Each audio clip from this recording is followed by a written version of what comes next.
I'm not in a, I didn't do accounting at school or any finance related course.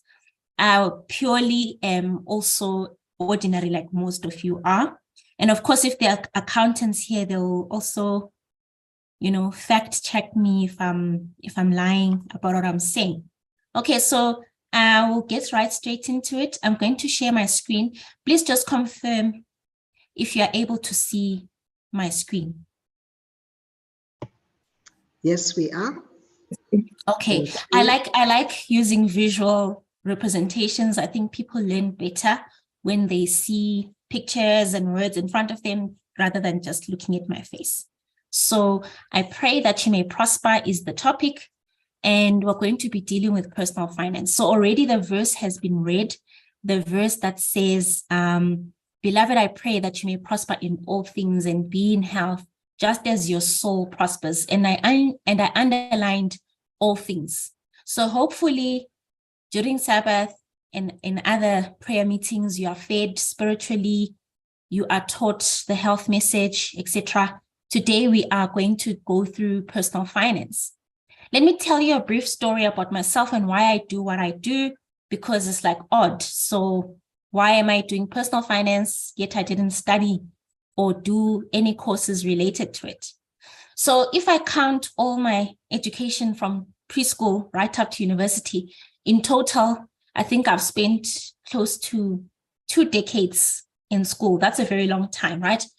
And of course, as with all people who go to school, your dream is to get a good job, right? And then after that, get a nice house, have a nice car, wear nice things, eat nice things, and live happily ever after. That's the dream, ne? I think you can get where all of this is going. And so after being in the workforce for years, I was actually struggling, financially. I just woke up one day and I had accumulated 6 figures of debt with no savings. So even though I had an okay salary, so it's not like my salary was bad, because then people would say, oh, were you earning too little? No, I was not.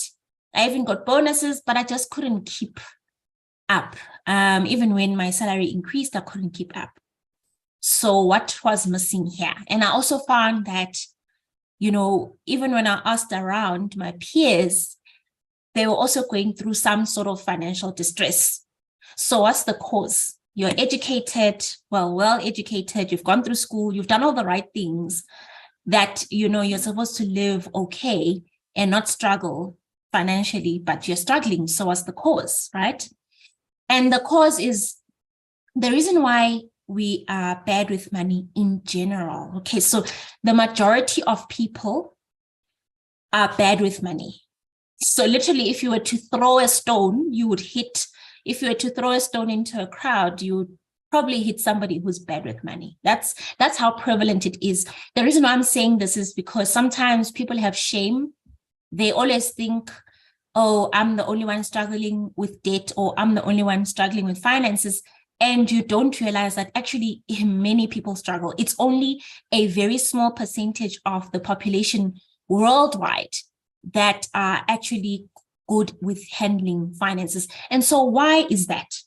Number one is that money in many homes is a taboo subject. So it's not talked about openly.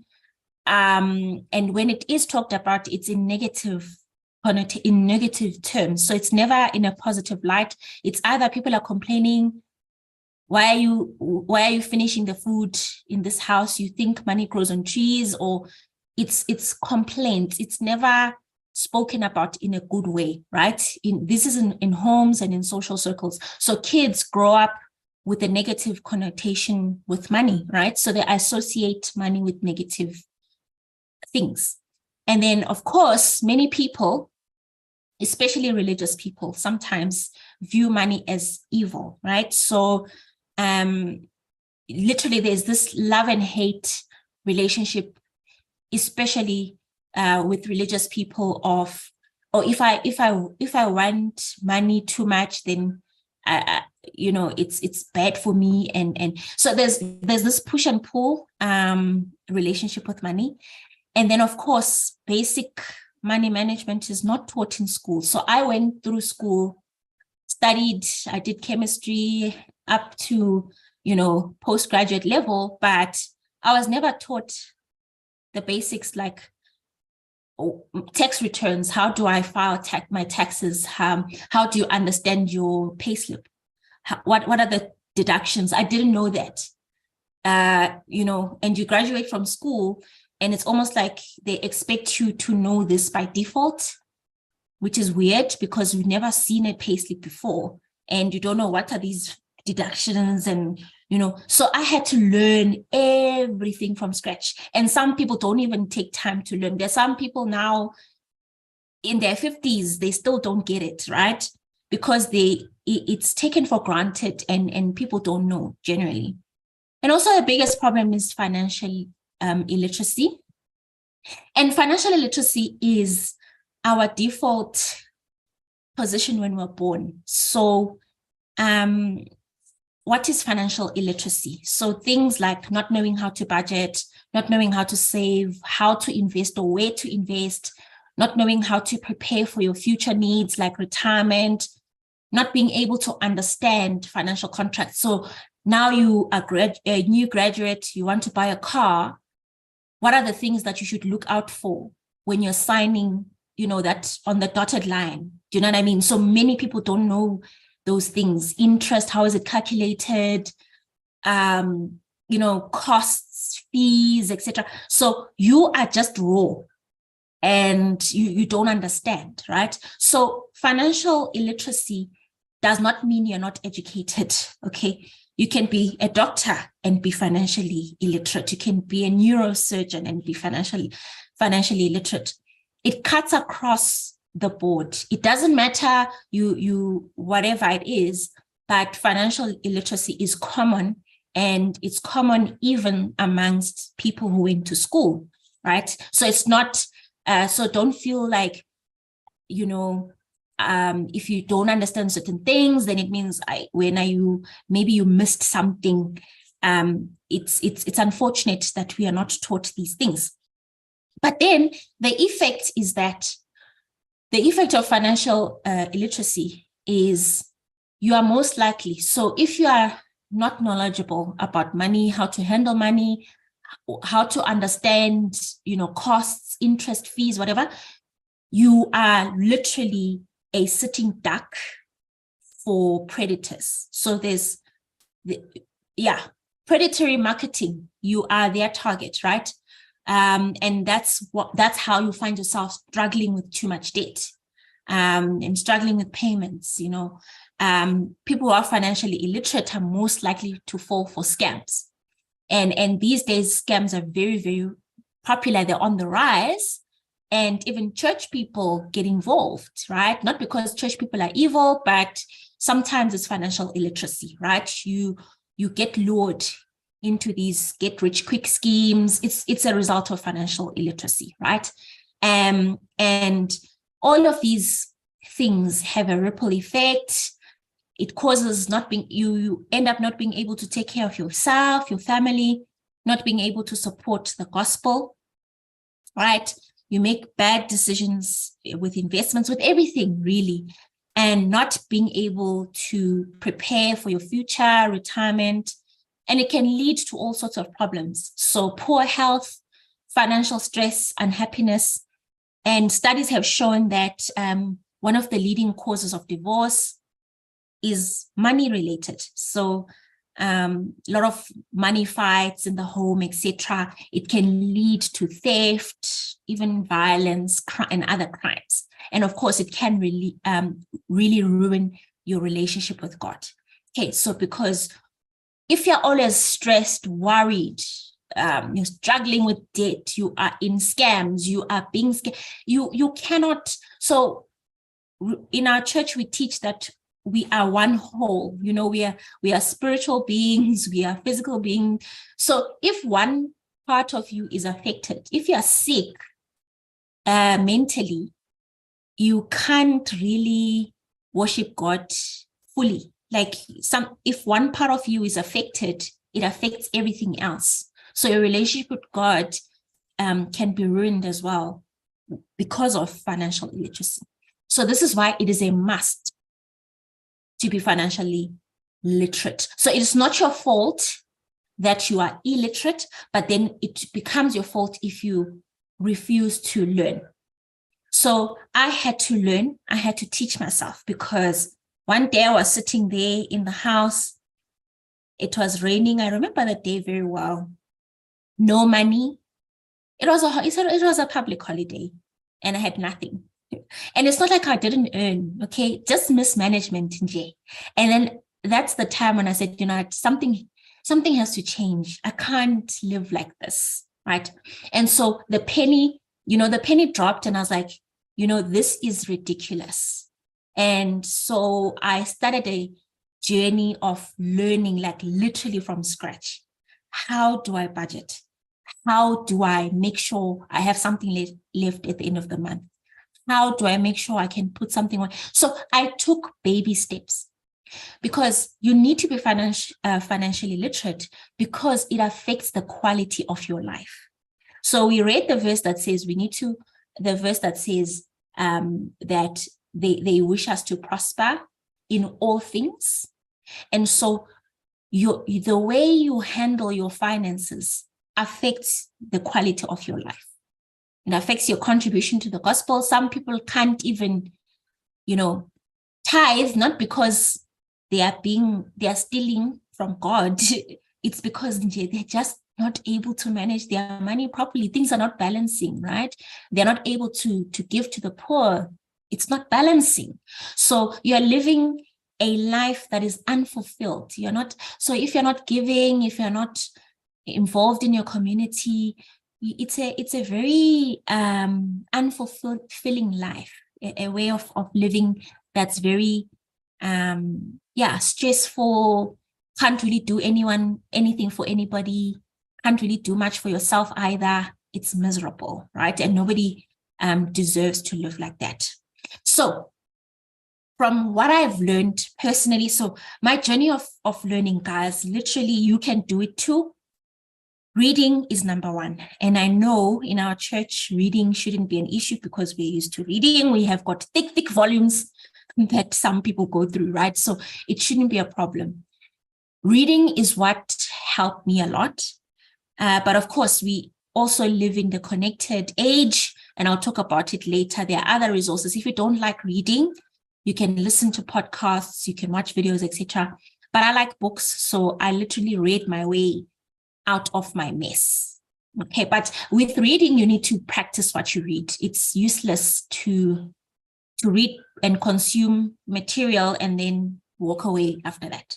So anyway, from what I read, I just condensed and said, okay, so when I've read so many personal finance books, they all pretty much say the same thing in different ways though.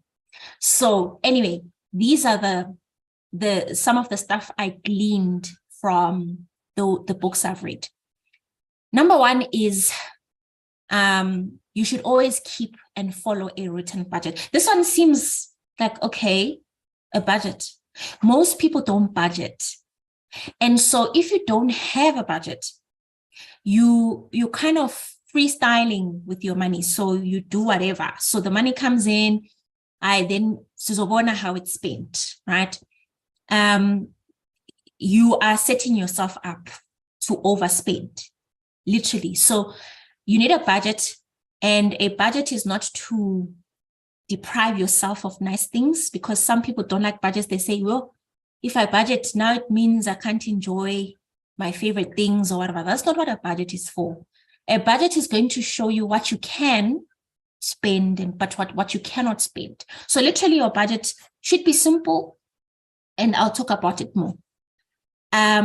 Number two should be spend less than you earn. This one is obvious, but you'll be surprised how many people spend above their means, right? Number three is to build an emergency fund, and I'll touch on each of these points in the next slides. Number four, get rid of lifestyle debt, and number five, invest in inflation-beating assets. Okay, so I'm rushing because of time. There's a lot to cover. Hopefully, I'll have time for questions. Okay, so number one is to keep a written and follow. So you don't just write and go away. You need to follow it. So a budget is telling your money where to go instead of wondering where it all went. So a lot of times, if you ask someone, where did your money go last month? They can't tell you. They don't know. It just went. Okay, because we don't keep budgets. A budget helps to create financial stability. By tracking your expenses and following a plan, it makes it easier to pay bills on time, to save, and even to get out of debt. So your budget will show you areas where you can improve. So your budget must be realistic. It must not be idealistic. So the way sometimes people write budgets, they write a budget in a way that this is how they wish to spend. That's not how you write a budget. A budget should show your actual spending. So it's not an idealistic thing where you're trying to, decorate or whatever. It should be as raw as it is. And how you create a budget, just take your last month's bank statement and go through it. What did you spend, right? So, you should in your budget, you write your income and then write your expenses and what was left after that. So this is what your budget should show: your income, your savings and investments, if you've got any, your fixed monthly expenses. So these are expenses that don't change: your rent or your bond, your debt, debit orders, your subscriptions. Those are your fixed. And then it should also show your variable expenses, which change depending on, usage, like groceries, your electricity, fuel, etc. Even entertainment. So your budget must include entertainment as well. Okay, so your budget is not saying don't enjoy your life, just be serious. No, you must include it. If the budget allows, you must include it. So you must show actual figures, not estimated or desired outcomes. I've already said this. Rule number 2 is you should spend less than you earn. This is obvious, and by the way, spending less than you earn has got nothing to do with how much you earn. So a lot of times people say, but Mina, I don't earn a lot. I only earn X. Okay. And the surprising thing that you'll find out is that there are people who earn a lot of money. Okay, what I deem a lot. Okay, so a lot is relative, of course. But what I mean is, okay, I would say 50,000 Rand take home is a lot of money. Okay, it's a lot. To me, it's a lot. But you'll find that there are people who are earning even more than 50K take home who are failing to spend less than they earn. So sometimes it's not like, I earn too little. It's you are just out of control. Okay, you're just out of control. You're living above your means. Okay, so spending less than you earn more often than not is an attitude issue. It's an attitude issue because you can never out-earn poor spending habits.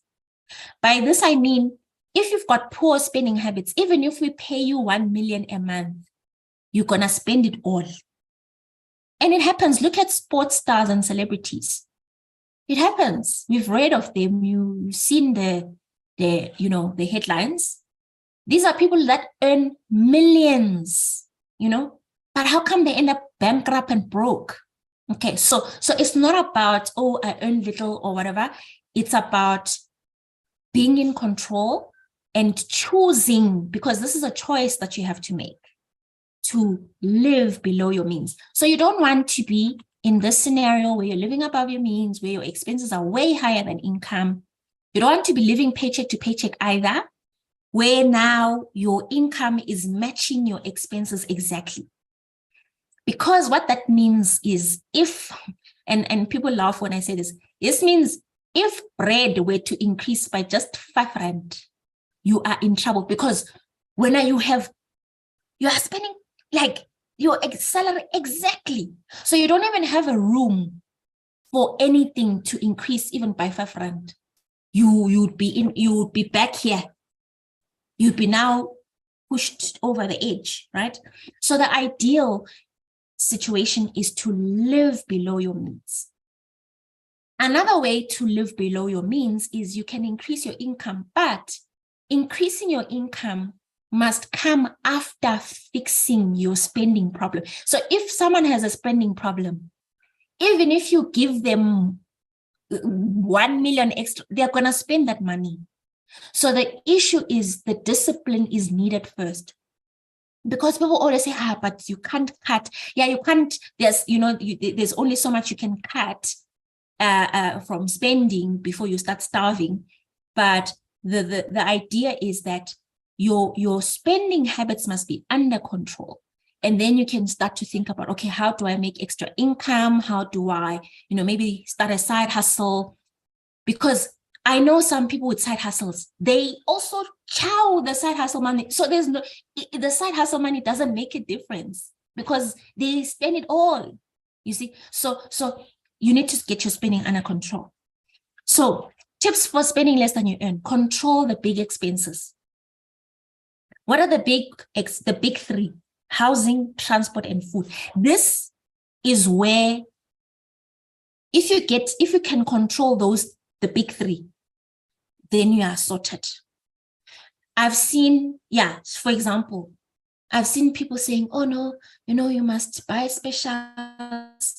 When you're shopping, wait for sales. That's okay for food and whatever. But when it comes to their car, they don't budget the same way. They buy the most expensive, top of the range, whatever German vehicle, right?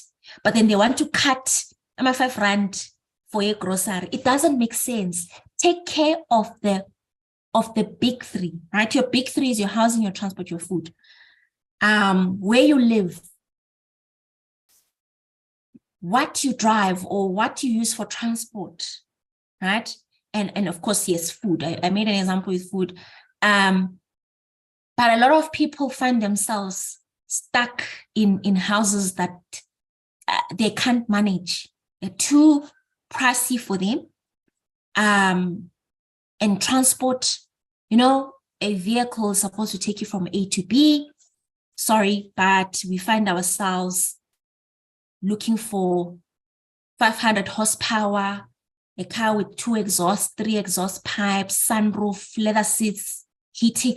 There are some things that we do, ne? And then in the end, we struggle. We struggle to maintain those things.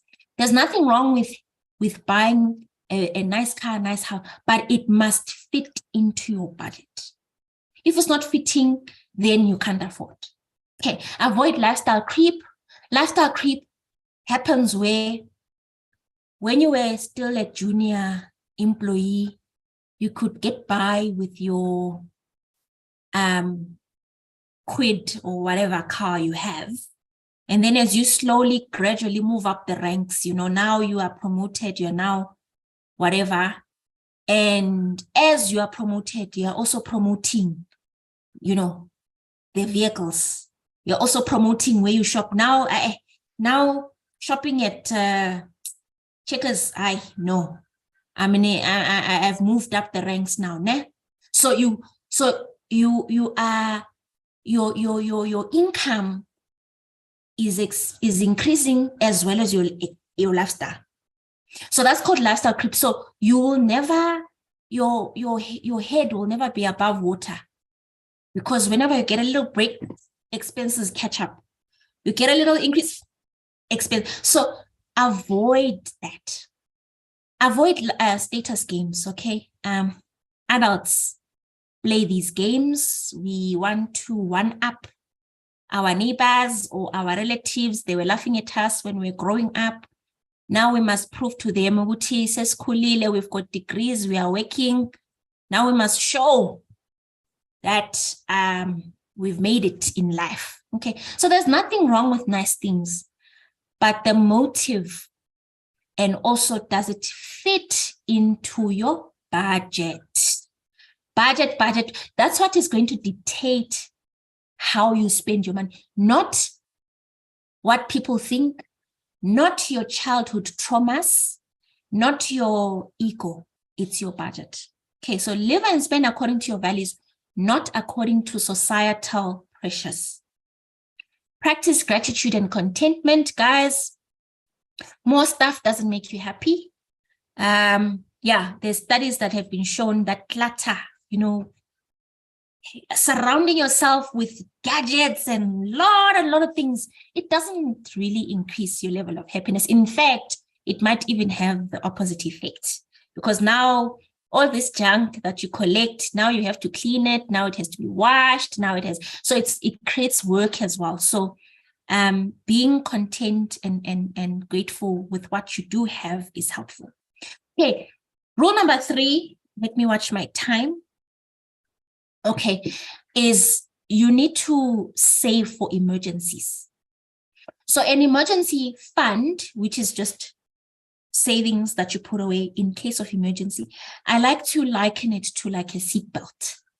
When you go driving, if you are a good driver and a good passenger, you're supposed to wear your seatbelt. This is to protect you. If you're involved in an accident, in most cases, okay, not all the time, but in most cases, your seatbelt can prevent you from being thrown out of the car or being smashed against the windscreen or funny things like that, right? So it's a barrier, if you're involved in an accident, usually your seatbelt should hold you back. It's the same thing with emergency fund, because life happens. Okay, yes, we are Christians. We pray to God. We are faithful. We believe that He will protect us. But sometimes things do happen. And an emergency fund is a financial seatbelt. Okay, so financial seatbelt, when life crashes into you, you must have a stash of money that you can take and use to cover whatever situation has happened. Examples of emergencies are losing your job. Hey, phela khona abanye abantu, they think ukuthi bona they are untouchable. They will never lose their jobs. In 2020, I saw the scariest things happening, and I don't wish it to happen ever again. People lost their jobs. Executives. These are people who, they took it for granted, like, I'm secure. Do you know what I mean? Getting injured or sick, that's an emergency. Sometimes there's an accident or whatever it is, and you need to quickly rush. At the hospital, they say, we want a down payment. We're not going to operate before we get X amount. Okay? People pass away, death of a loved one, car accident, damage to your stuff. So all these things happen, right? So you need to use cash to cover these things, not debt. So people they'll say, I'll just use my credit card. A credit card is not an emergency fund. Your friends are tired of you borrowing money from them. Now, and you always asking for money. I know we should, we are Christians, we should help each other. But what I'm saying is, be prepared. Okay, you can't always be playing offense. You must also play defense, right? Financially, that is. And then rule number 4 is you must get out of lifestyle debt. Look at this statistic. This is a article from Business Tech. It says South Africans spend 75% of their take-home pay on debt. Okay. So and I can tell you now that this debt that people are taking, because people are like, oh no, but there's good debt and whatever. This debt that people are taking, it's not good debt. It's personal loans, credit cards, overdrafts, revolving loans, clothing accounts, store accounts, AMA account. This is not debt for, what we term good debt would be, debt for like maybe starting a business, or debt for, trying to maybe earn an extra income. It's for consumption, for clothes, furniture, a sofa, right? These are the kind of debts that people are struggling with. Credit cards, personal loans. And sometimes if you ask people, what did you use the money for? They can't even tell you what they use it for because they don't budget. And yet people don't budget, they don't plan. So everything is just, they can't even tell you. They're paying this loan and they can't even point what did they do with that money that they borrowed. Okay, so lifestyle debt is any debt that is taken to pay for things that take money out of your pocket, but they don't put any money back. So weddings, people take loans for weddings, right? Parties, clothing, all of these things. This is lifestyle debt. It doesn't put any money into your pocket. It drains your pocket. And this is the most stress-inducing debt because it's expensive. Expensive.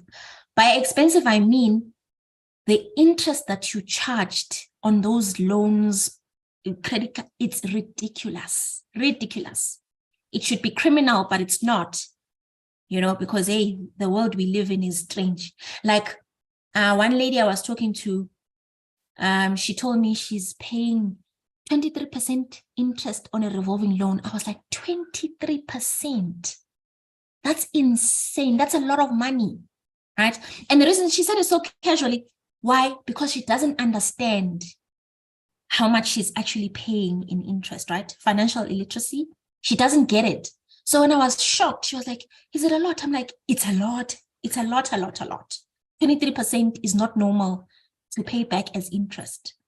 Okay. So, and then of course, be careful with neutral debt. I like to call it neutral debt. You know, debt for getting, you know, houses and cars, because we can't buy cars cash. We can't buy houses cash. But be careful with that. Even with debt that is acceptable, don't go overboard. Borrow as little as you can possibly, you know, like treat it like a necessary evil, but don't make it, don't make debt your friend. Debt is not your friend. Because you still need to pay back plus interest. So, for example, if you're shopping for a house and then they tell you that you qualify for, and be careful of that. Qualifying doesn't mean you can afford it. There's a difference. Just because you qualify for something doesn't mean you can actually afford it, because what the bank does is say, oh, how much is your salary? Oh, I earn this after deductions is this. Oh, you qualify for $1 million. But what the bank doesn't know is that when you have got black tax, you have got a dog and a cat, you have got 2.5 kids, and you are planning to add another 2.5. So they don't know all these dynamics, right? They just look at the numbers. Oh, okay, when are you qualified for the... What actually informs your affordability, again, is the budget. Always we go back to the budget. We are not told by banks what we qualify for. No, we tell them what we can afford. That's how you do shopping for your car and for your house. You tell the salesman, listen, I can only afford X. I'm not interested in whatever, because they will try to manipulate and say, no, let's and some of us, we even lie, ne? For us to qualify for that house, we even cut our actual expenses, say, no, let's take out this one so that is ovuma, like to manipulate. You are cheating yourself. At the end of the day, you're cheating yourself. That's why sometimes you hear, would say, hey, people are living in expensive estates, but they've cut power to the house because they can't pay electricity. No? We've heard those stories where now you've overextended yourself. You can't even afford peanut butter. Okay, so no. So with debt, be very careful with debt, even if it's for, you know, acceptable things. Rule number 5 is to invest. This topic gets people very excited for some reason, but I guess it's because many people don't know about it. So why do we invest? Okay, the primary reason why I invest is not for fun. I've seen people love treating investment as if it's a casino. It's not a casino. And sometimes even people get turned off by it. They're like, this thing looks casino-like. You know, people, the way they treat it is like gambling. In fact, the reason why we invest, right, is because of this thing called inflation. What is inflation? So this picture here, many people, when they see it, they actually laugh. This is a newspaper clip from 1980. Moment of silence for 80s babies. So look at the prices of these things. Look at TESDA rice, 3 Rand 25 cents for 2 kg. Doom spray, 1 Rand 89 cents. Kellogg's Brain Flakes, 1 Rand 19 cents. Omo washing powder, 1 kg, 1 Rand. Okay, yeah, many people laugh when they see this because it's like, wow, there was a time like this. What happened? Because we still have the same Omo, we still have TESDA, we still have Brain Flakes. So what's the difference? The difference is that prices have increased. So inflation, in colloquial terms, I know there are more professional people than me. I just simplify because Nami, I'm a lay person. So inflation, simply put, is the increase in prices of goods and services. So over time, things go up in price. You can't stop it. Unfortunately, even if you can pray and fast, you can't get rid of inflation. And so what inflation does, it reduces the buying power of money over time, right? So in 1980, 500 Rand was a lot of money. It was, I think even a salary, I think 500 Rand was somebody's salary in the 80s. But today, what is 500 Rand really? You can't even, you can't even fill a Checkers bag with stuff, you know, maybe half. So that is inflation. So inflation is actually monitored. So the governments all over the world do monitor inflation. So how they monitor it is they look at the goods that we buy in common as households. In a country, they say, oh, okay, households, they buy bread, they buy meat, they buy whatever. And then they say, let's monitor the change in prices of these goods over time. So that's how they say, oh, inflation has gone up by whatever percent and whatever percent. So on average, historically, South African inflation is around 6%. It's not always 6%, okay? Remember averages. Sometimes it will be higher than this and sometimes it will be lower. But if you take an average means average, né? It means some of the goods would be increasing higher than 6%, because I'm sure when you look at 6% inflation, you're like, I'm pretty sure school fees does not increase by 6%. It's much more than that. I'm sure electricity, NERSA does not increase only by 6%. So yes, an average is an average. It's not reflective of across the board, right? You get the point. So now, what I want to talk about is quickly, there are 4 main types of financial assets, I'll call them, and those assets perform differently when you compare with inflation. So our current inflation is quite high. We're closer to 7%. So last time I checked, we were sitting on 6.8% inflation. So we're closer to 7%. So 7% inflation, this is by how much goods are increasing in price, right? So what does this mean for your money?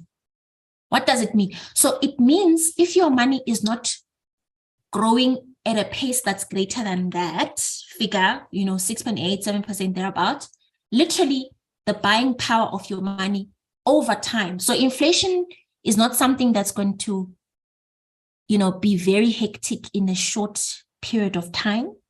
Inflation, destroys the buying power of money gradually. So it's not something that happens overnight. It happens gradually, right? So what this means is that over long periods of time, if inflation remains at 7%, if in order for you to, survive in the future, especially when you no longer have an income. You see now, when you're still working, inflation, okay, you're gonna get an increase, maybe they'll increase by inflation, then you will complain, but now imagine when you get to the point when you're no longer working, where there's no more salary, there's no more boss, there's no more bonus, there's no more inflation increase. So the people that feel the effects of inflation the most are people that don't work, or people that don't have a salary, and those are pensioners, and of course the unemployed, right? So think of yourself while you're working. Well, I'm assuming, I know that not everybody on this platform works, but some do. So if you're working and life is hard, but you're working, how do you think life is going to be when you're no longer working? Right? So just let that sink in. If you think you're struggling now, hey, life is zima, and just think of how your life is going to be when there is no more salary increase, no more bonuses, nothing. Okay. So what this means is, so there are certain assets that are only good for short term, and then there are other assets that are only good for long term. So your cash, people love cash, and cash is not bad, right? Cash is good for your emergencies. So like the emergency that I was talking about, emergency fund, you save that in a bank, you save it in a savings account, right? But cash should be strictly for the short term, meaning if I'm putting money in the bank, this is not money that I'm telling myself it's gonna grow for the next 20 years and I hope to retire on that money. Okay, that's not what cash is designed for. So banks, putting money in a bank is not designed so that you can retire on that money in 20 years. So cash is strictly short term. Why? Because of the rates that they give you. So if you put your money in the bank, in a savings account, Capitec, FNB, whatever, you get 4% interest, 5, 6 if you're lucky. But if inflation is 7, your cash is behind, right? The growth of your money is not keeping up with inflation. So that's why we keep it for a short time in the bank. This is not money for retirement. Okay. Bonds, well, many people don't know what bonds are, but bonds are an investment with the government, for example. So you buy what are called bonds. It's literally a loan. So you're making a loan to the government, and then the government pays you back interest, and of course your money back after some time. So bonds also earn interest just like cash in the bank. Bonds are slightly better than cash, but also inflation wreaks havoc with bonds over time. So some, things are good for short term. And then if you have this love affair with cash, so some people don't want to invest. They say, no, investing is for gambling. It's evil. It's whatever. You put your money in the bank for 40 years. Okay, so for 40 years, you're busy earning 4% interest. What's going to happen? So, and inflation keeps going 6%, 7%. So your money after 40 years is not going to be worth much. That's the issue of having a love affair with the banks for inappropriate periods of time. Okay.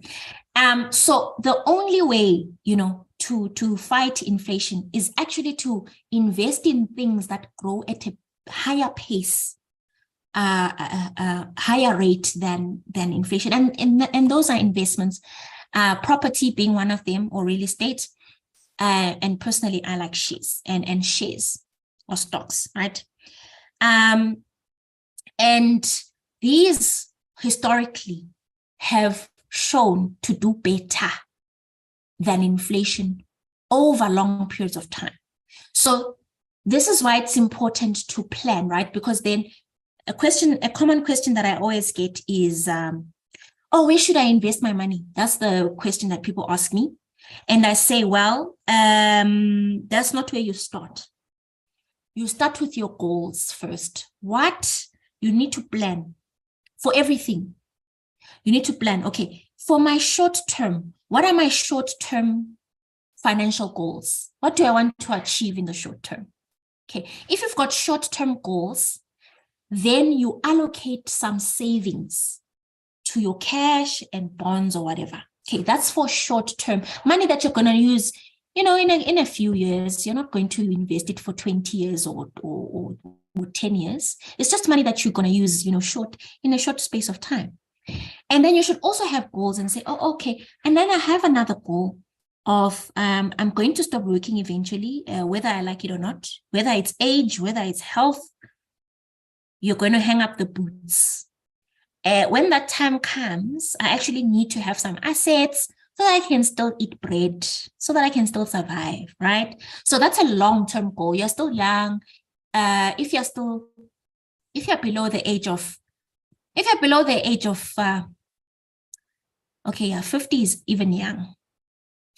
Yeah, so anyway, if you're still young, 30, you're 20, 30, 40, 50, still young, you still have a long time ahead of you to prepare for the day when you no longer have a boss and a salary. So that money must be invested in some assets that are going to grow above inflation. Okay. Anyway, I've spent a lot of time on this slide. So where to go from here? Okay. You need to educate yourself. So everything that I've told you guys, I learned it by myself. I was not taught, this is not taught in university. I didn't go to university for this. So if I can do it, you can do it too. Educate yourself. That's the first thing. Read, listen to podcasts, watch shows on YouTube. There's lots of information out there. And also seek the help of an independent financial advisor or planner. Get help from professionals, of course. Don't do it alone, but be careful, okay? When it comes to professionals and financial planners, they are not all the same. Some people are just salespeople. They just want to sell you products and whatever. So a financial planner is literally somebody who's going to assess your current financial position. So it's not somebody who's going to start recommending policies, but they don't even know your debt situation. They don't know your goals. They just want to sell you stuff. Avoid those kind of people. You want somebody who's going to sit down with you, discuss your future plans, discuss your current, where are the gaps, etc. So somebody who's going to do like an examination first of your situation before they recommend stuff. So be very careful because some people literally are just salespeople. They just want to selling products. They don't care about your debt and all of those things. Okay, so be careful with professionals. There are professionals that are good and will sit with you, talk with you, assess, and only after assessing, then they'll say, okay, this is what I recommend. Okay, not someone who will jump on you with products from day one. Okay, there's a book I recommend because people always ask me, is there a book that you recommend? There's one book that I read and I have read it a lot of times and it's the best. It's a South African author. His name is Warren Ingram. Some of you guys know him. He has a segment on Talk Radio 702, The Money Show on Thursdays. So if you're interested, you can tune in on Thursdays, Talk Radio 702. I think it's at 7, I think. His name is Warren Ingram. This book is called Become Your Own Financial Advisor. You can get it at any bookstore, even online. It's there. This book has everything. It has everything. Like it's got how to save, how to invest. I know people are going to like, how do we invest? Everything is in this book. Literally, I don't know why he sells this book because he's a financial advisor himself and he wrote a book that says Become Your Own Financial Advisor. So this is the number one book that I recommend. It's simple. He wrote it in a simple way, no jargon, how to manage your money and become financially independent, right? And then podcasts, if you're not the reading type, that's okay. Okay. You can tune into podcasts. So some of you are on Spotify, iTunes, whatever, Apple Podcasts, sorry. There's one, Honest Money. It's by Warren Ingram again, the same author of that book. It's called Honest Money. The other one is called The Fat Wallet Show. These are brilliant. They talk about everything from how to buy a car, how to buy a house, how to everything, right? Podcasts. Then there's YouTube channels. Some of these are international, but money is the same. Money works the same regardless of which country, right? So some of these, so Galileo Capital is South African. The Plain Bagel, I think that's a Canadian. Yeah, that's a Canadian one, but it's really, really good. The guy is what is he? He's a financial planner, I think, or financial analyst or something, but he's very good. Also plain language and stuff like that. The Ramsey Show. So there's this guy called Dave Ramsey. Some people don't like him, some people do. Yeah. Tough Love is the kind of person that he is like. So it's a show where people call in and talk about their financial mess, and he literally shouts at them like, well, but obviously it helps them and tells them what to do. But yeah, it's an interesting show. I like it. And then there's another one called Afford It. There are so many. These are just the ones I like. And then lastly, focus on what is in your control, right? When you talk about money, sometimes people get overwhelmed. They start making excuses. Oh, but our politicians are doing this. Oh, but, we find all excuses of saying, it's pointless to budget. It's pointless to, improve my, even try, Focus on what you can control. Forget about what you can't control. So I can't control politicians. I can't control, so I don't worry about things that I cannot control. They're out of my control. But what I can control is my budget, how I spend, how much I save, how I invest. So those are things that are in my control. That's what you should focus on. Forget about what you cannot control. Okay. Where can you find me? So for those that want to, keep to see me or to see my content, because I post content regularly, I'm on Facebook, YouTube, and Twitter. Just on Facebook and YouTube, look for Talking Money with Nosy. That you get to my page and my channel. On Twitter, it's @Nosy_van I also have an online store. I wrote guides, like how to guides basically for beginners from a layman's perspective, of course. So I'm not a financial advisor, right?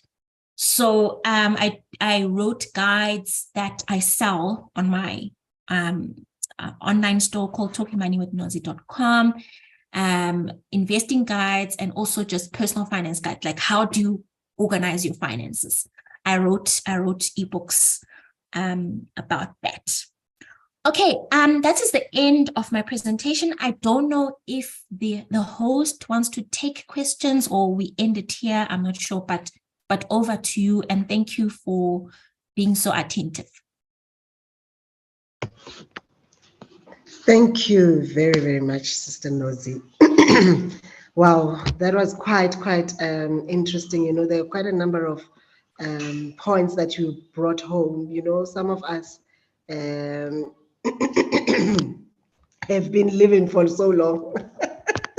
And we were hoping by now, we would be debt-free, but unfortunately, we need to now go back and look at where we are and where we want to be. And this is why we're having these sessions, so that we can evaluate really where we are with our finances and things that we need to change, things that we need to correct, and start focusing really on things that we can control and that matter. So I just want to see if we have any questions. There were quite a number of comments that we were getting from people, but really just commenting on some of the thoughts that you had there. There was just one question that I see here. I don't know whether it was a question or a comment from Prof. Namo, basically just talking about the challenge that he has over insurance and security, life, insurance, and medical insurance, all those insurances. He says this is one thing that challenges him. I'm not sure whether you have any comments on that. Sorry, what's the comment? Please read it again. I can't see it. So you were saying my major challenge now is over insurance, security, life assurance, and, you know, etc., medical insurance and stuff. Okay, excuse me. Okay, so yeah, so over insurance, let's be careful not to label over insurance things that are actually necessary, but there are people that are over insured. So sometimes you find someone has got funeral covers, multiple of them, multiple life covers. You don't need multiple life cover, guys. You don't need multiple funeral cover for one person. It's not necessary. So that's why sometimes you need to speak to a financial planner. They'll tell you that, no, you don't need this. But insurance is necessary. Again, it's a financial seatbelt. So besides your emergency fund, we do need insurance for some things, because if you lose that item, the cost of replacing may be impossible. So that's why we have insurance for a house, because if your house, you know, something happens to it, you can't ever recover that house again if you don't have insurance, for example. So don't skimp on insurance, but also don't overdo it. Okay. So what I mean, don't skimp. There are some people who are going to go buy the German car, and then now they can't afford the installment. The first thing that they cancel is insurance. Don't cancel insurance, because you will hit, the problem is you're going to hit a Lamborghini with your quid, right? And then you need to repair that car, right? So be careful. Don't skimp on insurance, but at the same time, don't over-insure. And the only person who can really guide you with that would be a financial planner. They can help you and say, okay, now this is too much and this is okay. Okay. And guys, let's be willing. Sometimes we're cheap. Be willing to spend on financial education. It's not expensive. You know, like the book that I showed you, it's not expensive. I think it's like 180 or whatever. It's money that you spend on useless things anyway. So sometimes I'm like, but it's like, what is the, you know, the value that you're getting out of the thing? So even with professional services, with the financial planner, there's some that will charge you just for your consultation, just like a doctor, and you sit with them. It's worth it. And then you don't have to pay that fee ever again. They'll take you through whatever. And from there, they're going to save you so much cost down the line that the money that you paid them is going to pay itself back in cost saving elsewhere. So don't be cheap. Don't always be cheap. Okay. Thank you for that. I think that's a very important point there, because my next question was going to be, now where do we start? You've really pricked our brains. We thought about the things that you are saying, and most of us are thinking, sure, guys, you know what, we're getting old, you know. I know you said if you're 50, you're still young. If you're younger than 50, you're still young. We really are not that young. So, you know, the reason why we are having this discussion is because we need to help each other, to start somewhere. Our brains have been pricked now. And the comment that you just made now is that, guys, let's also invest in making sure that we get out of debt. We start looking at our finances. We start correcting things that probably went wrong. You know, when you started the presentation, you spoke about when the penny dropped for you, when you looked at your finances and you saw the debts that you had, and you had to start somewhere, to start working on, you know, closing that debt and becoming now yeah, you never told us how it ended. You are now financially free. Oh yeah, I didn't tell you how it ended, but I managed to pay off my debt. So no more debt for me at the moment. It took a long time. So sometimes people look for a quick fix. We are impatient. We want to get out of debt quickly. We don't want to make sacrifices. So literally for me, I think it took me about 3 years to fight. It was a battle. And in that 3 years, you know, living a basic, like, you know, just doing basics, not doing any fancy, you know, fancy outings or or, you know, spoiling myself, quote unquote, because I wanted to get out of debt. Like, I was like, no, this is too much. I cannot keep on, you know, carrying this thing. It was affecting me. So I thought to myself, let me just, you know, bite the bullet, fight this thing. And now I'm debt free. And yeah. Praise God for that. Praise God Yeah. for that. Yes. I don't see any other questions. I know there was some question or comment about black text that most of us have to carry in our lives. But yeah, I guess, you know, like you said, sometimes we worry about things when the issue is not about the extra money or the extra things that you're paying. Learn to live within your budget, learn to live within your means, so that all the other things, when they come through, you are already disciplined. That way of living has already come in. So we are able, because the reason why you want to get out of debt, why you want to be able to manage your finances, is so that you can be a blessing to others, because God has blessed you with that, so that you can, you know, and make sure that your family does not struggle when you have, but they must also be financially literate. They must also be taught in order for them to also do the same that they're called to do, you know, to bless others. So thank you so much for tonight. I think this is really a wonderful way of pricking our minds. Now we're going to start, and I'm going to challenge every one of us who's listening here tonight to go back to basics. Go look at your last month's statement, work on your budget. Not for you just to have a look at it and ticking the box, but just to start seeing what is it that you're spending on, what can be cut out, and what is it that you need to budget for on a monthly basis. And we start from the basics, then we will take it from there. Thank you very much for joining us, ladies and gentlemen. Till next time, we will be calling up on you for the next next session that will help us to be financially free. We will close our eyes now and ask Elder Namot to please close with a word of prayer. I'm not sure if you will be able to unmute.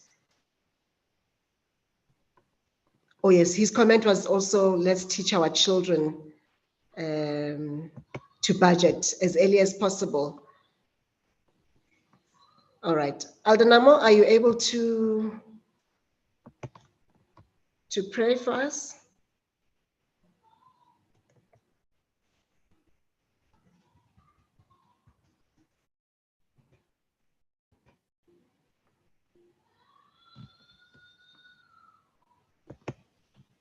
Shall we pray? Mighty God in heaven, we want to thank you for giving us this lesson on financial literacy. We want to pray for the presenter who has presented the subject in such a simple manner that in all our age groups we'll be able to grasp what has been presented tonight. Our main plans as a church and as families and as individuals is to be free from debt.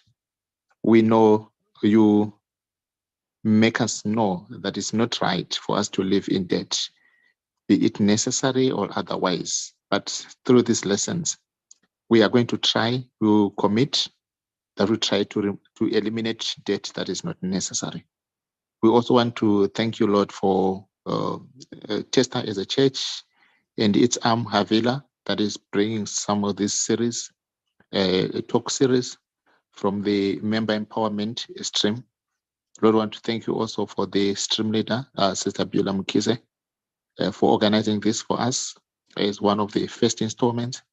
We know that there are many other streams that are working within Havila to try and enhance livelihoods, not only at TESDA, but in the societies that we are mingling with.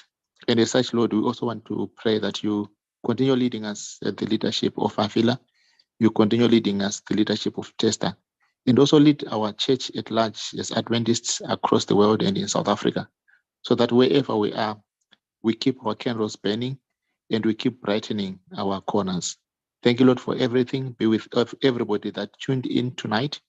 Be there for their, meet them at their points of need. and also their life desires that they have.